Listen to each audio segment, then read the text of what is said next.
Bismillah ar-Rahman ar-Rahim. Aujourd'hui, nous allons entamer le 4e chapitre, à savoir les boucles. Nous allons commencer dans cette vidéo par la boucle donc. Rappelons ce que j'ai dit la dernière fois dans le 3e chapitre. Donc, les structures de contrôle, c'est une notion plus générale. Les structures de contrôle permettent la rupture d'une séquence d'opérations, d'un algorithme, ou bien permettent de sauter une ou plusieurs opérations, à l'inverse des opérations de base qui permettent une exécution séquentielle d'un algorithme. Ces structures de contrôle peuvent être soit des structures conditionnelles que nous avons déjà définies dans le chapitre 3 et les boucles que nous allons décrire ou bien nous allons les définir dans ce chapitre, le chapitre 4. Les boucles, il existe 3 types de boucles. La boucle tonko, la boucle répétée et la boucle pour. Commençons par la boucle tonko. Le format général de la boucle tonko, condition, exécuter, séquence. Cette boucle ou bien cette forme est lue comme suit. Tant que la condition est vraie, répétez l'exécution de la séquence. Tant que la condition est vraie, exécuter ou bien répéter l'exécution de la séquence. C'est-à-dire, on teste la condition. Si elle est vraie, on exécute la séquence et on reprend le test de la condition. Si elle est vraie, on exécute la séquence et on reprend le test de la condition. Si elle est vraie, on exécute la séquence. Quand la condition devient fausse, on quitte la boucle et on passe à l'opération suivante. La condition, qu'est-ce que c'est que la condition? C'est une expression logique qui peut être vraie ou faux. La condition doit devenir faux pour éviter la boucle infinie. La condition doit changer de valeur et elle doit devenir faux pour éviter le cas de la boucle infinie. Je répète, si la boucle tonko, dans la boucle tonko, on commence par le test de la condition. Si elle est vraie, on exécute la séquence. Et on teste la condition. Si elle est vraie, on exécute la séquence. Et ainsi de suite. Formons bien sûr une boucle. Quand la condition devient faux, et elle doit devenir faux, à un moment donné, la condition doit devenir faux pour qu'on puisse quitter la boucle. Si la condition ne change pas de valeur, alors on aura le cas de la boucle infinie et on ne peut pas sortir de cette boucle. D'accord? La séquence, qu'est-ce que c'est que la séquence? La séquence, c'est une ou plusieurs opérations. Si la séquence, dans le cas de plusieurs opérations, plusieurs opérations doivent être mises entre début et fin. Dans un organigramme, la structure ou bien la boucle tonko est représentée comme suit. On commence par la condition, on teste la condition. Si elle est vraie, dans le cas oui, on exécute la séquence et on reprend le test. On teste la condition. Si elle est vraie, on exécute la séquence et ainsi de suite. Formons bien sûr une boucle. Quand la condition devient faux, on quitte la boucle et on passe à l'opération suivante.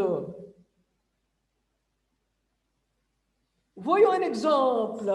Donc, nous avons un algorithme nommé exemple 1, là où nous avons déclaré une variable entière type i, et voici maintenant la partie traitement. Dans la partie traitement, nous avons une première opération, une affectation, et nous avons une boucle tonko. Donc, i reçoit 1, tonko, i inférieur égal à 10, début, écrire i reçoit i plus 1.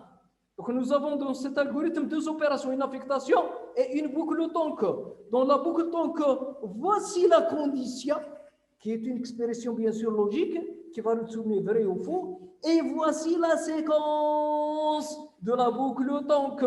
Remarquez bien que dans cette séquence, nous avons deux opérations, une écriture et une affectation. C'est pourquoi nous avons utilisé début et fin, car nous avons dit, si la séquence de la boucle tant que contient plusieurs opérations, elles doivent être mises entre début et fin. D'accord? Voyons qu'est-ce que ça va donner, ou bien quel est le résultat d'exécution de cet algorithme. Donc, nous avons une variable i qui va être initialisée à 1. Bien sûr, cela va se passer dans la RAM. Voyons ce qu'on aura sur notre écran. Sur l'écran, nous aurons le résultat d'exécution suivant. D'accord? Donc, dans la RAM, nous avons i reçoit 1, donc i sera initialisé par 1. Et commence le test. Donc, tant que i inférieur à 10, 1 inférieur à 10 vrai, puisque la condition est vraie, j'exécute la séquence écrire i. Donc, sur notre écran, nous aurons le 1 et nous avons i reçoit i plus 1. Que va-t-il se passer pour la variable i? Le 1 va disparaître, il va être remplacé par le 2. D'accord? Et on reprend le test. C'est pourquoi on appelle ça une boucle. Donc, nous avons ici une boucle. Donc, on reprend le test. 2 inférieur à 10, vrai, écrire i. Donc, nous allons afficher 2. Ensuite, i reçoit i plus 1. Donc, i reçoit la valeur actuelle qui est 2 plus 1, ça va devenir 3. Et on reprend le test 3 inférieur à 10, vrai. Donc, écrire i, on affiche 3. i reçoit i plus 1, 4. 4 inférieur à 10 vrai, donc on affiche 4, il reçoit i plus 1, 5, et ainsi de suite, jusqu'à atteindre 8. 8 inférieur à 10, écrire i, donc nous aurons l'affichage de 8, il reçoit i plus 1, nous aurons 1, 9. 9 inférieur à 10 vrai, écrire i, donc l'affichage du 9, et ensuite il reçoit i plus 1, donc 10. 10 inférieur à 10 vrai, écrire i. Donc, l'affichage du 10, il reçoit i plus 1, le i va devenir 11. Et on reprend le test. 11 inférieur à 10, vrai ou faux? C'est un faux. Puisque c'est un faux, on quitte la boucle tant que et on passe à l'opération suivante. Donc, on n'a pas d'opération. Donc, on passe directement à la fin de l'algorithme. Donc, cet algorithme va nous afficher sur l'écran 1, 2, 3, 4, 5, 6, 7, 8, 9 et 10. Quand on quitte la boucle, la valeur de i, bien sûr, c'est 11. C'est-à-dire, si par exemple, si nous avions à ce niveau une opération écrire i, si nous avions par exemple cette opération après la boucle tant que, donc comme résultat d'affichage, nous aurons aussi un 11. Puisque nous n'avons pas cette opération, cette dernière opération écrire i à l'extérieur de la boucle tant que bien sûr, donc nous n'avons pas cet affichage du dernier 11. Et notre algorithme va afficher 1, 2, 3, 4, 5 et ainsi de suite jusqu'à 10. Jusqu'à 10.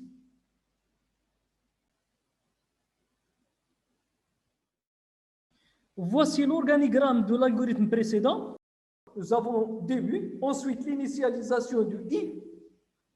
Remarque, toujours dans une boucle tant qu'on utilise une variable qui est généralement initialisée avant la boucle, et cette variable va changer de valeur à l'intérieur de la boucle pour pouvoir changer la condition. On appelle cette variable l'indice i, indice. Indice. Généralement, cet indice est appelé i, mais on peut utiliser bien sûr un autre identificateur.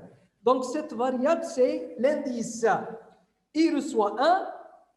Ensuite, nous avons le test i inférieur à 10. Si oui, c'est vrai. Écrire i reçoit i plus 1. Et on teste i inférieur à 10, oui. On écrit, on affiche le i, ainsi de suite. Voici la boucle.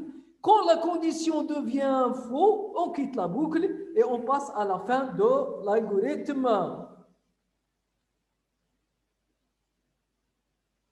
Voici la traduction en C de l'algorithme précédent. Nous avons dit h, le main, la colonne ouvrante pour le début, la déclaration du i. Et voici l'initialisation de l'indice i, il reçoit 1. Une boucle donc s'exprime en C par while. Ensuite, nous avons la condition. La condition en langage C doit être mise entre parenthèses ouvrantes et parenthèses fermantes. Je répète, la condition en langage C doit être mise entre parenthèses ouvrantes et parenthèses fermantes. Cette remarque est aussi valable pour les structures conditionnelles. La condition doit être mise entre parenthèses ouvrantes et parenthèses fermantes. Ensuite, nous avons le bloc d'instruction qui est mis entre accolade ouvrante et accolade fermante pour indiquer le début et la fin du bloc. Printf pour l'affichage de la valeur de i, et nous avons l'incrémentation de i reçoit i plus 1. Je dis incrémentation parce que la valeur, on ajoute une valeur à la variable. Dans le cas où on supprime une valeur, on dit décrémentation. Donc incrémenter une variable, ça veut dire ajouter une valeur à une variable. Décrémenter, ça veut dire diminuer ou bien soustraire une valeur de la variable. Donc, la boucle, donc, on sait, c'est while, condition, et le bloc d'instruction qui est mis, bien sûr, dans le cas où le bloc contient plusieurs instructions, on doit utiliser accolade ouvrante et accolade fermante. Et nous avons l'accolade fermante indiquant la fin du programme C. D'accord? Passons maintenant à un autre exemple. On déclare une variable entière i qui est utilisée comme indice. On initialise le i à 8. Je vais vous montrer qu'est-ce qui se passe dans la RAM. Donc, la RAM, on a le i qui est initialisé. Il a une valeur de départ 8. D'accord? Et nous avons la deuxième opération qui est une boucle tant que. Donc, l'algorithme contient deux opérations, une affectation boucle tant que. La boucle tant que, nous avons la condition et la séquence. La séquence contient deux opérations. Donc, 8 f égale à 10 vrai, écrire i. Donc, sur l'écran, nous aurons le résultat d'exécution suivant. Écrire i, donc l'affichage de 8. Ensuite, i reçoit i plus 1. Le 8 va devenir 9. Et je reviens au test. 9 f égale à 10 vrai, écrire i. Donc, l'affichage du 9. I reçoit i plus 1, l'incrémentation de la variable i. Donc, on aura 10. On aura 10. Et on reprend 10 f égale à 10 vrai, écrire i. Donc, l'affichage du 10. I reçoit i plus 1. Nous aurons 11. 11 f égale à 10 vrai, écrire. Plutôt, 11 f égale à 10 faux. Donc, je quitte la boucle et je passe à l'opération suivante. On n'a pas une opération, donc on passe à la fin de l'algorithme. Donc, cet algorithme va nous afficher sur l'écran 8, 9 et 10. Passons maintenant à un autre exemple, un autre algorithme. Toujours, on a l'initialisation de i. Donc, i sera initialisé à 5. Cette fois-ci, on a une condition plus complexe ou plus compliquée. Donc, nous avons, on utilise l'opérateur et dans cette condition. Donc, on commence l'exécution de cet algorithme, i initialisé à 5. Qu'est-ce qu'on aura comme affichage? Donc, 5 f égale à 10 vrai ou faux, c'est vrai. 5 supérieur à 0, vrai et vrai, c'est un vrai. Écrire i, donc sur l'écran, comme résultat d'exécution, l'affichage du 5. Ensuite, nous avons i reçoit i plus 6. On incrémente cette fois-ci le i par 6. Donc, le i va devenir 11. Et on teste la condition. 11 f égale à 20 vrai, 11 supérieur à 10 vrai et vrai, c'est un vrai. Écrire le i. Donc, l'affichage du 11, i reçoit i plus 6, donc on aura 17. Et on revient 17 f égale à 10 vrai, 17 supérieur à 0 vrai et vrai, c'est un vrai. Écrire i. L'affichage du 17. Ensuite, i reçoit i plus 6, i reçoit i plus 6, donc ça va devenir 23. Et on reprend le test. 23 inférieur ou égal à 20, faux. 23 supérieur à 0, vrai. Vrai ou faux, c'est un faux. La condition est fausse. Donc, puisque la condition est fausse, je quitte la boucle et j'irai à la fin de l'algorithme. Donc, cet algorithme va nous afficher 5. Voici le résultat d'exécution de cet algorithme. Voici ce qu'affiche cet algorithme. 5, 11 et 17. Passons à un autre exemple. C'est l'exemple 4. Donc, on initialise l'indice ou bien la variable i, la variable déclarée type entier, à 1. Tant que I, tant que I inférieur ou égal à 10, I reçoit I plus 1. Nous allons voir ce que va donner. Donc ici, ce qui se passe dans la RAM. Et ici, c'est l'affichage bien sûr, sur l'écran. L'affichage sur l'écran. D'accord?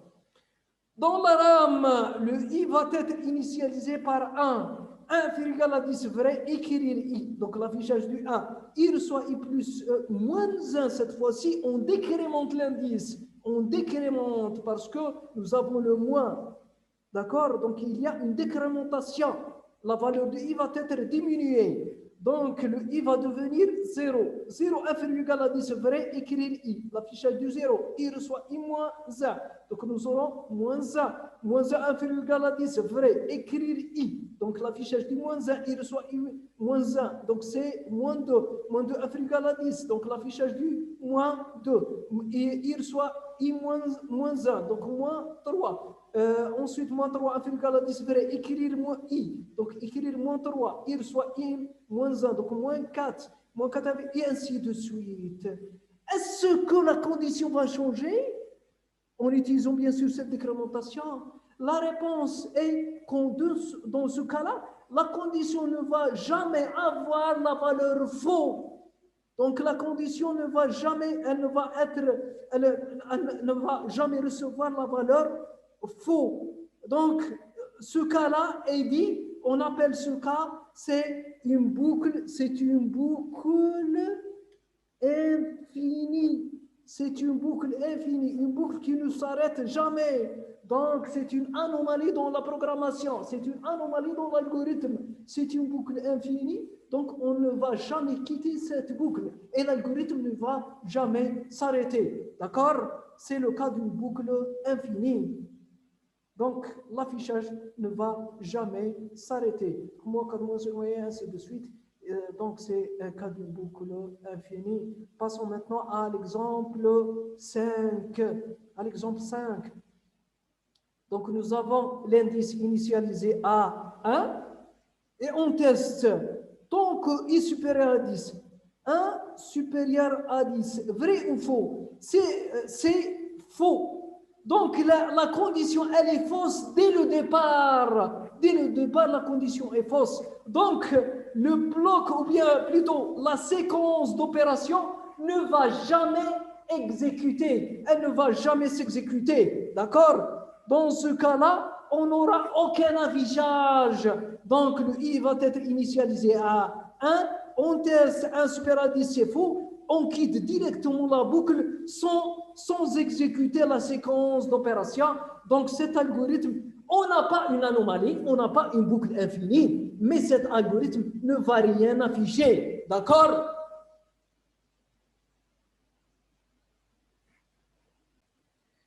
Donc, c'était le 4e chapitre, les boucles. Nous avons commencé par la boucle tant que. La prochaine fois, Inch'Allah, dans la prochaine vidéo, nous verrons la boucle répétée. À la prochaine, Inch'Allah.